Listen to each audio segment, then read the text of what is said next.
Assalamualaikum warahmatullahi wabarakatuh. Waalaikumsalam warahmatullahi wabarakatuh. Alhamdulillah, nahmaduhu wa nasta'inuhu wa nastaghfiruh wa nahdi wa na'udzu billahi min syururi anfusina wa min sayyiati a'malina. May yahdihillahu fala mudilla lahu wa may yudlil fala hadiya lahu. Asyhadu an la ilaha illallah wa asyhadu anna Muhammadan abduhu wa rasuluh nabiyyul huda war rahmah. Allahumma sholli ala Muhammad, Allahumma sholli ala sayyidina maulana Muhammad, amma ba'du. Alhamdulillahirabbil alamin. Puja-puji syukur kehadirat Allah Subhanahu wa taala yang telah memberikan kita nikmat yang banyak, nikmat yang selalu kita nikmati, dan harapannya kita selalu bersyukur kepada Allah Subhanahu wa taala. Salawat dan salam tak lupa kita haturkan kepada junjungan kita Nabi besar Muhammad sallallahu alaihi wasallam yang telah membawa kita dari zaman kegelapan ke zaman yang terang benderang, sehingga sampai saat ini kita dan selalu mengharap mendapatkan syafaat beliau, baik ketika kita hidup, sakaratul maut, di alam barzakh, bahkan saat nanti kita di akhirat kelak. Alhamdulillah, kita akan pada malam ini akan melanjutkan kajian kita Bulughul Maram min Adillatil Ahkam karya Ibnu Hajar Al-Asqalani, yaitu kita akan melanjutkan di bab al-birru was-sillah.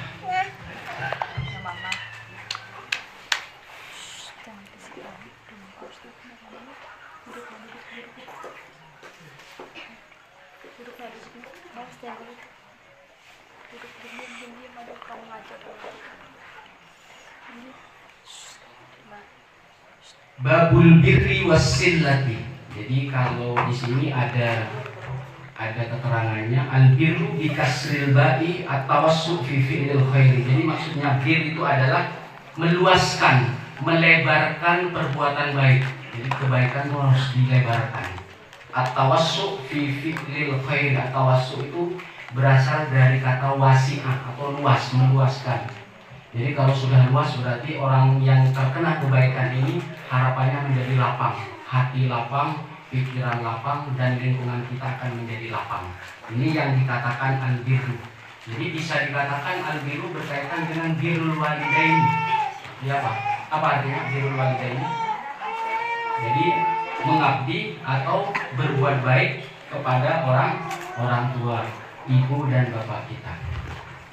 Wasillah, asillah di sini berkaitan dengan menyambung tali ikatan, tali persaudaraan. Asillah bisa dikatakan silaturahim. Jadi babul birri wasillah, kebaikan dan silah atau menyambungkan silaturahmi atau ikatan persaudaraan. An Abi Hurairah radhiyallahu anhu qala Rasulullah sallallahu alaihi wasallam, man ahabba ayyubsata lahu fi rizqihi wa ayyunsa'a fi atharihi falyasil rahimah. Jadi barang siapa yang ingin rizkinya dilapangkan, yang ingin rizkinya dibanyakkan atau rizki kita ditambah oleh Allah, wa ayyunsa'a fi atharihi, atau pengen diperlambat ajalnya, pengen panjang umur. Jadi sebenarnya ajal, jadi kita mati Allah yang tahu. Kita hanya bisa berdoa di kapannya, bisa cepat, bisa lambat, sampai berkaitan dengan hari kiamat. Ilmu sa'ati indallah. Jadi pengetahuan tentang hari kiamat itu ada di sisi Allah. Untuk memperlambat dan mempercepat ada di diri kita. Jadi kalau kita sering membuat kerusakan, berarti tidak ada yang menjaga bumi dan alam kita, maka bisa memungkinkan itu dipercepat. Jadi wa ayyun sa'afi athari, yang ingin lambat ajalnya, pengen panjang umur, fal yasil rahimahu, maka bersilaturahmi. Orang yang suka silaturahmi berarti orang yang pengen panjang umur, orang yang pengen rezekinya dilapangkan. Jadi jangan sia-siakan silaturahmi di lingkungan kita, di kampung kita, atau bersama saudara kita yang jauh. Jadi kalau kita punya saudara yang jauh, minimal 1 tahun sekali. Syukur lebih sering, asalkan tidak merepotkan mereka.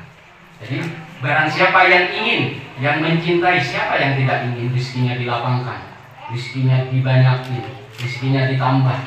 Dan siapa yang tidak ingin umurnya dipanjangkan, semuanya pasti ingin. Jadi di sini dicantumkan ahabba yuhibbu.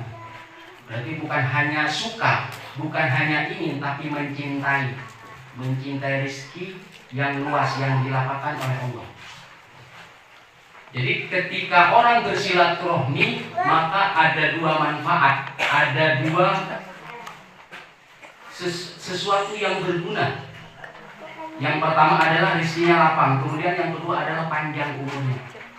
Jadi kalau pengen panjang umur, kemudian pengen dilapangkan rezeki, maka sambunglah silaturahmi. Wa an Jabir, wa an Jubair Ibni Mut'im radhiyallahu anhu qala Rasulullah sallallahu alaihi wasallam la yadkhulul jannata qati'un. Nah, ini kebalikan sama yang tadi. Jadi orang yang memutus silaturahmi pasti sudah tidak mendapatkan kelapangan rezeki karena dia menutup dirinya dari orang lain. Jadi bisa jadi kalau dia menutup diri tanpa membuka atau mengikat tali persaudaraan, pasti akan menutup peluang dia untuk mendapatkan rezeki yang banyak. Bahkan ada yang berpikiran ketika kita punya banyak hubungan sama orang, maksudnya ketika kita banyak silaturahmi, maka jaringan kita akan semakin banyak. Itu adalah hikmah dari silaturahmi. Tidak akan masuk surga orang yang memutus tali silaturahmi.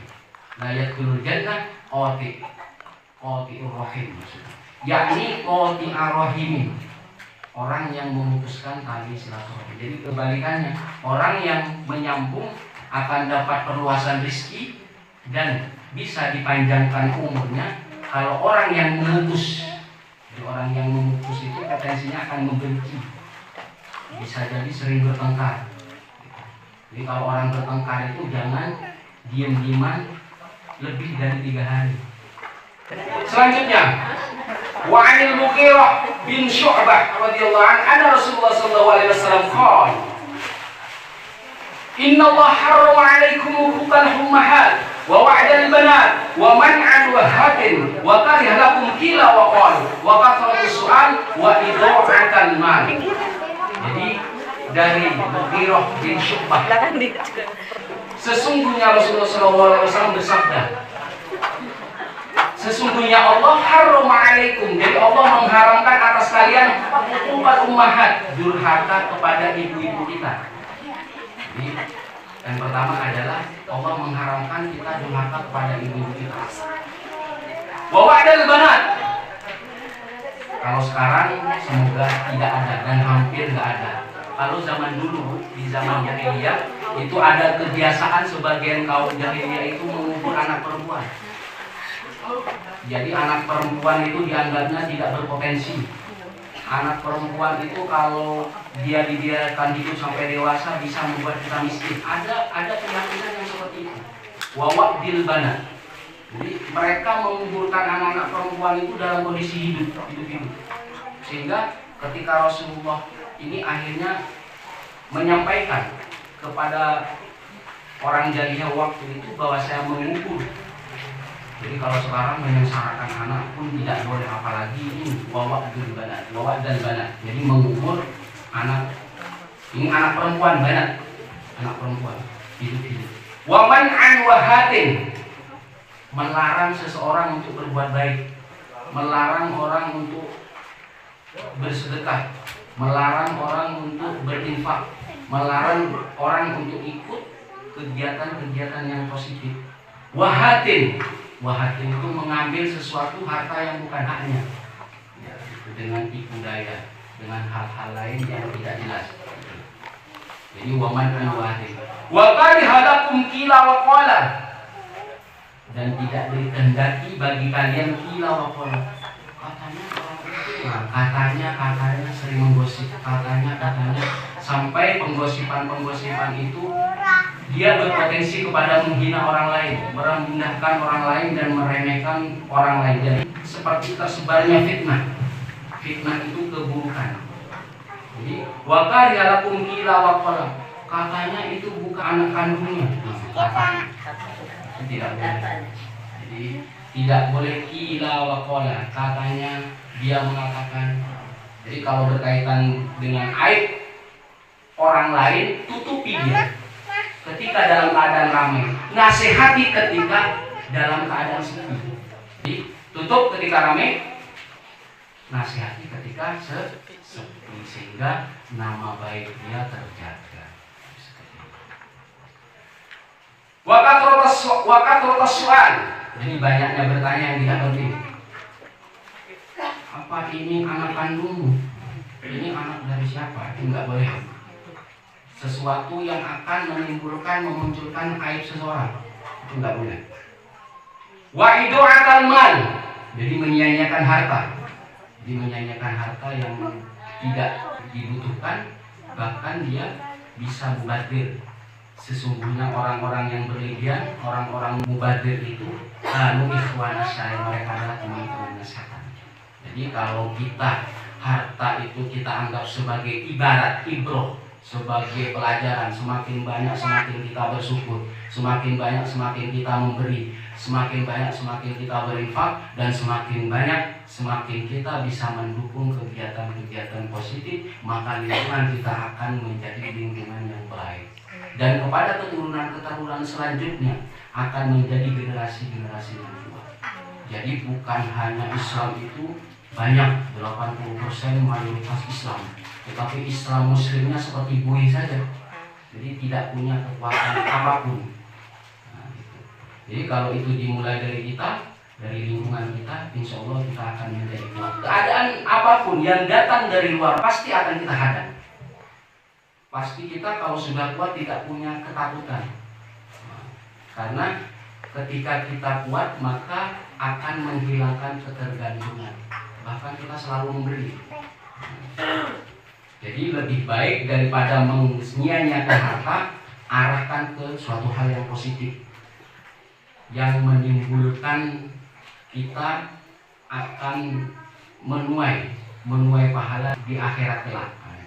Ini di sini yang terakhir adalah dilarang menyia-nyiakan harta atau menghilangkan harta. Ido'atil mal.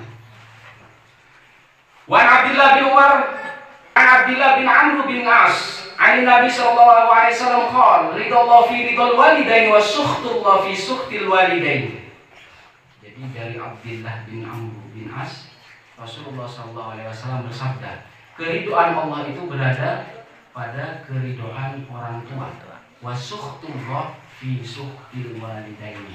Jadi kemurkaan Allah berada dari kemurkaan orang tua, kedua orang tua.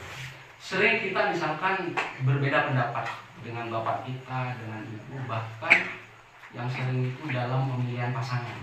Itu biasa sering. Sampai orang tua itu sakit, orang tua kita itu sakit, sampai meninggal. Apakah itu bisa dikatakan durhaka? Karena mungkin pilihan yang berbeda. Apakah itu bisa dikatakan? Belum tentu. Kalau ingin kemurkaan mereka itu hilang, bahkan ketika mereka sampai ke alam barzah, maka ada 3 yang harus ditempuh. Yang pertama, Anda harus menjadi anak soleh. Jadi harus menjadi anak soleh. Karena apa-apa yang dikerjakan anak kandung akan tersambung dengan orang tua kita yang sudah meninggal. Bahkan orang tua kita ketika meninggal dalam keadaan marah ke kita, karena mungkin pilihan kita yang menurut mereka jangan milih ini, jangan milih si A, akhirnya kita memilih si A, akhirnya marah sampai sakit, sampai meninggal. Maka yang harus ditempuh anak itu adalah menjadi anak yang soleh. Kemudian yang kedua adalah harus menyambung silaturahmi kepada saudara-saudara bapak atau ibu, atau asdikoknya, atau teman akrabnya. Nah, itu yang kedua. Kemudian yang ketiga, memintakan ampun bagi mereka. Jadi memintakan ampun agar apa? Agar kemarahan dia sampai meninggal itu hilang. Memintakan ampun kepada Allah agar dosa orang tua kita diampuni. Kemudian bersedekahlah. Ya, kita bersedekah, pahalanya untuk atas nama kedua orang tua kita yang meninggal.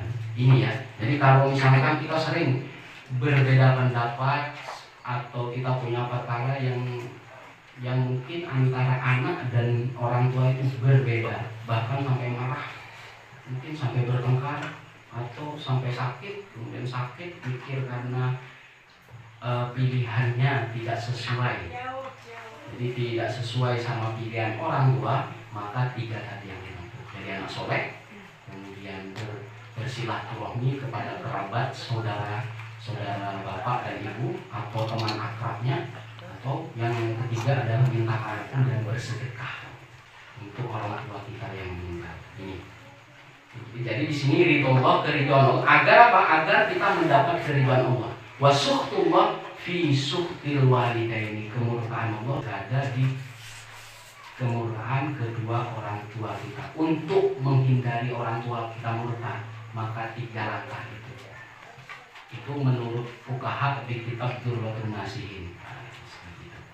Selanjutnya, wa Anas radhiyallahu anhu Nabi sallallahu alaihi wasallam qala, "Walladzi nafsi biyadi la yu'minu 'abdun hatta yuhibbu li jari ma yuhibbu li nafsihi." Demi jiwaku yang berada di tangannya, yang maksudnya di tangan Allah. La yu'minu 'abdun, tidak dikatakan seorang hamba itu beriman hatta yuhibbu li jari, sampai dia menghormati tetangganya, saling membantu tetangganya seperti dia membantu atau mencintai diri sendiri. Jadi ikatan tetangga itu, ketika kita punya tetangga, meskipun itu bukan sedarah, itu bisa lebih dari saudara kita yang sedarah. Karena ketika kita ada kesulitan, kalau kita punya saudara kandung jauh misalnya, yang kita minta pertolongan siapa? Tetangga dekat. Maka bisa dikatakan hamba tidak beriman kalau dia belum menghormati dan menyambung silaturahmi ke tetangganya. Mau punya saudara kandung jauh, pasti kita akan menghubungi tetangga kita yang terdekat. Sampai menghormatinya, mencintainya seperti dia mencintai diri sendiri. Jadi bisa jadi meskipun tetangga itu bukan saudara kandung kita atau saudara jauh, dia bisa dikatakan saudara semuslim. Bahkan ada tetangga kita yang musyrik misalkan, itu tetap harus dihormati. Misalkan ada tetangga kita yang non muslim, harus dihormati. Apalagi tetangga yang sekandung. Biasanya orang yang punya tetangga sekandung atau punya hubungan darah itu saling bertengkar, itu harus dihindari. Baik tetangga sedarah, tetangga seagama, bahkan dia punya tetangga yang musyrik atau non muslim harus dihormati.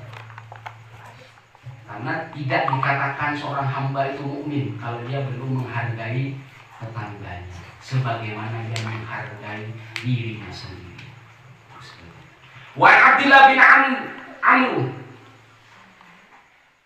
bin As radhiyallahu anhu Rasulullah sallallahu alaihi wasallam qala minal kaba'iri syatmur rajuli walidayhi qila wal yasubbu rajulu walidayhi qala yasubbu abar rajuli fayasubbu rajulu abahu wa yasubbu ummahu fayasubbu ummahu. Jadi dari Abdullah bin Amr bin As, Rasulullah bersabda, merupakan dosa besar syatmur rajuli walidayhi. Jadi kita mencela, menghina bapak orang tua kita. Nah, jadi kita sering misalkan bertengkar atau misalkan pemikiran kita tidak sama dengan kedua orang tua kita, akhirnya apa? Menghina. Syatmur rajul, bisa dia menghina orang tua kita atau kita menghina orang tua teman kita. Kila wahal yasubbur rajul walidayhi, bagaimana orang itu menghina kedua orang tuanya? Rasulullah bersabda, yasubbu abar rajuli fa yasubbu rajulu abahu. Jadi kalau kita punya teman saling ngejek bapaknya, saling ngejek ibunya. Jadi yang dikatakan sabbur rajuli maksudnya adalah dia menghina bapak temannya atau menghina ibu temannya, saling menghina. Jadi kenapa menghindari itu? Ketika kita menghina bapak atau ibu teman kita, maka apa? Maka dia akan membalas dia akan membalas menghina ibu dan bapak kita yang kita hormati. Jadi itu. Jadi kalau misalkan kita bertengkar jangan sebut-sebut mereka. Ya. Ya, tapi jangan bertengkar maksudnya. Jadi kalau bisa cukup sampai kita saja.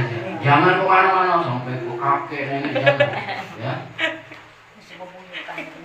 Kenapa silah menyambungkan tali persaudaraan itu penting? Karena apa? Untuk menghindari pertengkaran. Serumit-rumit apapun perkaranya, maka yang paling baik adalah bermusyawarah. Jadi ada rukun tetangga, rukun warga itu fungsinya itu seperti itu. Jadi kalau ada tetangga yang bertengkar, maka yang kena imbasnya siapa? Saudara-saudaranya, anak-anaknya akan kena imbas. Jadi tidak boleh menghina bapak teman atau ibu teman kita. Wa Nabi Ayyub radhiyallahu anhu Rasulullah sallallahu alaihi wasallam qala yahillu lil muslimin ayyahdiru akhahu fawqa thalati layalin yaltaqiyani fa yuridu hadha fa yuridu hadha wa khairuhum alladhi yabda'u bisalam. Jadi dalam Ayyub Rasulullah bersabda, tidak halal bagi seorang muslim meninggalkan saudaranya. Meninggalkan maksudnya itu bertengkar. Jadi ayyahdiru akhahu, memutus tali silaturahmi fauqatalati layalin, di atas 3 malam, di atas 3 hari. Jadi kalau bertengkar harus apa? Sebelum 3 malam. Yaltaqiyani fayuridu hada fayuridu hada. Maksudnya kenapa di sini harus ditentukan 3 malam? Biasanya orang ketika marah nunggu redanya 3 malam. Syukur-syukur sebelum 3 malam dia sudah meminta maaf, saling memaafkan. Jadi tidak halal, apalagi 3 bulan, 3 malam. La yahillu lil muslimi ayyahjura, meninggalkan tali persaudaraan, memutus tali persaudaraan di atas 3 malam atau 3 hari itu tidak boleh. Jadi seperti tadi ini 3 malam kurang 1 jam, jadi secepatnya. Jadi harus di bawah 3 malam untuk meredakan emosi ya. Yaltaqiyani fayuridu hada fayuridu hada, saling bertemu kemudian berpaling muka. Fayuridu hada fayuridu hada, seperti ini seperti itu seperti itu. Jadi dia menunjukkan bermasab muka.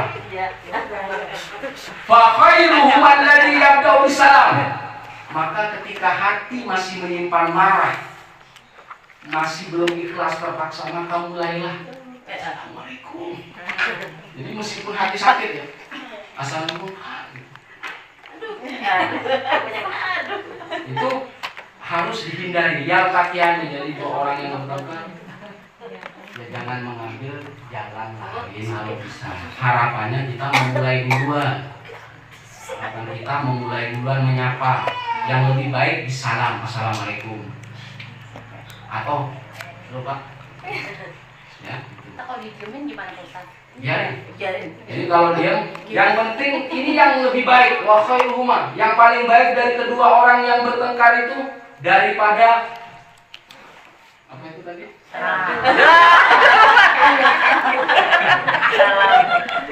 Daripada orang itu bermasam-masaman atau dia berulang durja. Jadi lebih baik yabda bisalam. Jadi kalau masih susah Assalamualaikum, cukup menyapa saja. Kalau masih dicuekin, jangan. Yabda maksudnya mulai menyapa. Jadi maksudnya mulai menyapa. Kalau keseringan Ustaz? Keseringan dia sendiri. Kita tegur duluan gitu. Apanya? Harus duluan. Wa khairuhum alladhi yabda'u bisalam. Yang lebih baik dari mereka berdua orang yang memulai salam duluan, orang yang menyapa duluan. Itu yang lebih baik. Nanya Halo, Bu. Kalau sama-sama Denny sih. Satu itu. Ini keterangan di sini fauqatalati layal, 3 hari waktunya, 3 malam. Jadi untuk meredakan emosi kita. Jadi ini harus dipikirkan ya. Jangan sampai lebih dari 3 malam. itu dosanya besar ya Pak? Besar. Karena efek ketika kita sudah membenci seorang atau kita efek dari kita bertengkar, pasti selanjutnya akan negatif. Dia bermain ke tempat lain pasti akan membicarakan hubungan dia. Itu terus begitu. Akhirnya lingkungan kita menjadi sempit. Di sana ada itu. Jadi lewat muter. Di sana ada itu ke kiri. Jadi sempit. Sudah ada dia. Assalamualaikum. Meskipun kita dicuekin, biarin aja. Membuktikan bahwa dunia kita, lingkungan kita lebih luas daripada kita. Itu harus seperti itu. Jadi 3 hari, minimal 3 hari, ya minimal 3 hari, atau 3 malam. Salah saya. Wa an Jabir radhiyallahu anhu qala Rasulullah sallallahu alaihi wasallam kullu ma'rufin shadaqah. Jadi maksudnya ma'ruf ini lawan dari mungkar. Ma'ruf kebaikan. Jadi ada kebaikan, lawan katanya kemungkaran. Jadi setiap kebaikan yang kita lakukan itu sedekah.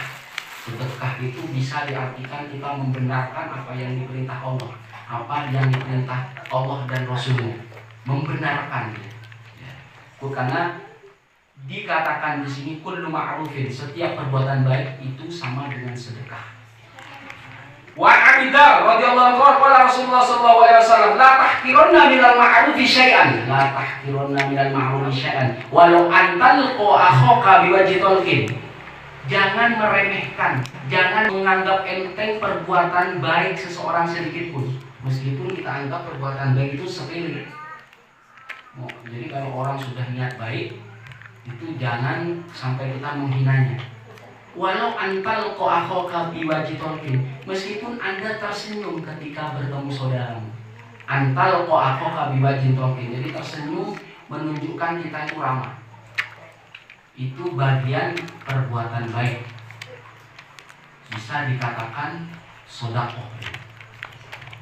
Walau antal ko akhoka biwajhi talqin, jadi kebaikan apapun. Jadi untuk menghindari ini seperti yang saya terangkan sebelumnya, maka ketika kita berbuat baik, tawarkan apa yang dibutuhkan dia. Yang dibutuhkan dia apa? Agar apa pemberian kita tidak atau dianggap rendah. Nah, ini yang ya, tapi orang yang menghina perbuatan baik itu Allah larang ini, la tahqironna, jangan menghina sedikit pun. Jadi wa anhu radhiyallahu anhu qala Rasulullah sallallahu alaihi wasallam idza tabakhta maraqatan faqtir ma'a fa ta'jironaka. Biasa ibu yang sering masak sayur. Masak sayur. Idza tabakhta maraqatan, jika kamu masak sayur faqtir ma'a wa ta'jironaka, maka perbanyaklah kuahnya. Kuahnya, kemudian hidangkan kepada tetangga kita. Dikatain kuah bagiin gitu ya. Maksudnya ini perbanyaklah masakan itu. Perbanyaklah masakannya dengan kuahnya. Kalau dia mau masak daging sama dagingnya. Maksudnya apa? Ketika kita berdekatan dengan tetangga, kalau kita memasak sesuatu yang enak, pasti aromanya tercium oleh mereka. Kita melihat mungkin keadaan mereka tidak bisa masak seperti kita, maka tawarkan, ta'ahad, hidangkan kepada mereka. Ta'ahad jironaka, jadi tawarkan kepada tetangga-tetanggamu. Atur aja sendiri.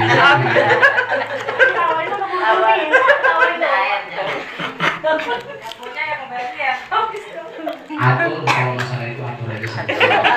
Wa an Abi Hurairah radhiyallahu anhu qala Rasulullah sallallahu alaihi wasallam man nafasa an muslimin kurbatan min kurabi dunya nafasallahu anhu kurbatan min kurabi yaumil qiyamah.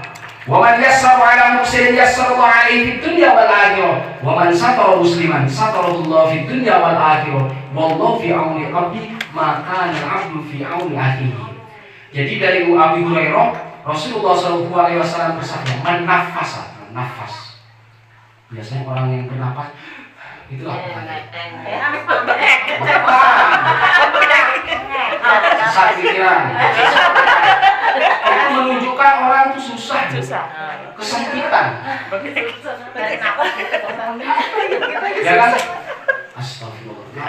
Menafas, barang siapa yang melapangkan nafas saudaranya muslim dari kesusahan, yang membebaskan mereka dari kesusahan dunia. Nafas an kurbatan min kurubi yaumil qiyamah. Ketika seorang muslim membebaskan kesusahan saudaranya yang muslim, maka Allah akan membebaskan dia dari kesusahan di hari kiamat. Jadi maksudnya membantu semampu kita, membantu semampu. Nafas sempit. Jadi ketika orang ada kesusahan pasti sempit, pikiran sempit, nafasnya juga akan cepat dia sempit, kayak sempit. Nafas. Maksudnya bukan sakit, nafas. Wa man yassaru ala muslim yassaru alaihi fid dunya wal akhirah. Barang siapa yang meringankan saudara muslimnya yang dalam kesulitan, Allah akan meringankan dia di dunia dan akhirat. Jadi kalau punya tetangga, punya saudara kita yang dia dalam kesulitan, maka bantu dia semampu kita. Wa man satara musliman satarallahu fid dunya wal akhirah. Barang siapa yang menutup aib saudaranya yang muslim, maka Allah tutup aibnya di dunia dan akhirat. Seperti yang tadi. Jadi tutup aib mereka di tempat nasihati di tempat sepi atau ketika kita berdua nasihati. Wallahu fi auni abdi maka al-abdu fi auni abdi. Allah akan selalu menolong hamba selama hamba itu membantu saudaranya. Maka nggak ada istilah susah sebenarnya kalau orang itu paham dengan hadis ini.